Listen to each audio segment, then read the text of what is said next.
Bismillahirrahmanirrahim. Assalamualaikum warahmatullahi wabarakatuh.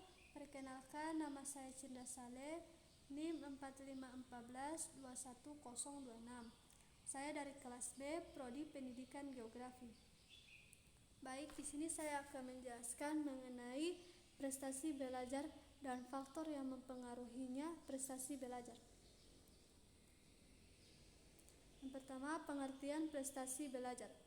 Pengertian prestasi belajar ialah hasil usaha bekerja atau belajar yang menunjukkan ukuran kecakapan yang dicapai dalam bentuk nilai.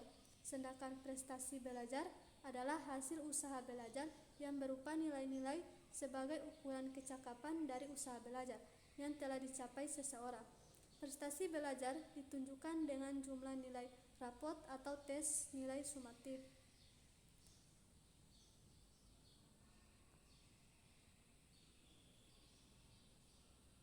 Selanjutnya, faktor yang berpengaruh pada prestasi belajar siswa.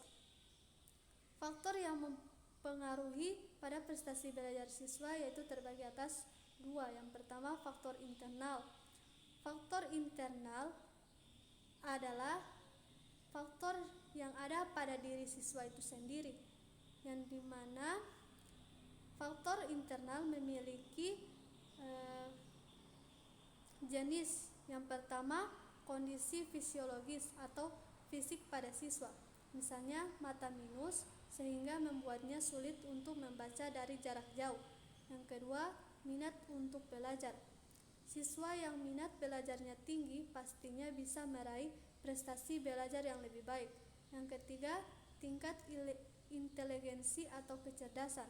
Siswa dengan tingkat kecerdasan tinggi lebih mudah mengikuti pelajaran di sekolah. Yang keempat, motivasi dan untuk belajar.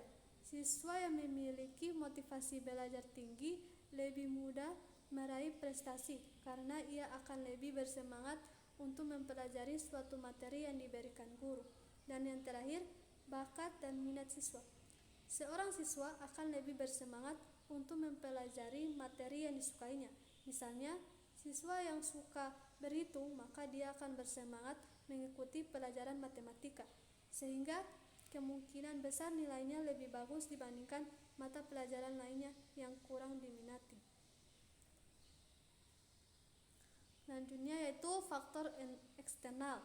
Faktor eksternal terbagi dalam beberapa. Yang pertama, faktor yang terkait pengaturan pembelajaran di sekolah.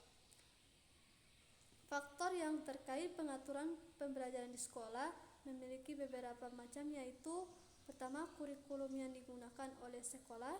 Kedua, metode pelajaran yang dilakukan oleh guru di sekolah. Yang ketiga, kedisiplinan yang diterapkan di sekolah. Yang keempat, fasilitas dan sarana belajar mengajar. Dan yang terakhir, sistem pengelompokan siswa. Faktor eksternal yang kedua yaitu faktor yang terkait masalah sosial di sekolah. Terbagi atas dua. Yang pertama, sistem sosial yang berlaku di lingkungan sekolah, dan yang kedua, interaksi yang terjalin antara guru, staf, dan siswa. Selanjutnya, faktor yang bersifat situasional yang terbagi atas dua. Yang pertama, kondisi politik dan perekonomian dalam negeri, dan yang terakhir, keadaan dan kondisi iklim maupun tempat. Baik faktor internal maupun eksternal sifatnya saling melengkapi dalam mendukung prestasi belajar dari siswa. Supaya pengaruh negatif berbagai faktor tersebut bisa dikendalikan dalam diminimalisir, maka guru melakukan evaluasi belajar secara berkala. Bentuknya bisa berupa pemberian tugas, mengadakan ulangan, dan juga ujian. Dari penjelasan di atas bisa disimpulkan juga bahwa salah satu faktor yang mempengaruhi prestasi belajar siswa adalah kondisi lingkungan, sarana, dan fasilitas pembelajaran di sekolah. Baik, sekian dari saya. Wassalamualaikum warahmatullahi wabarakatuh.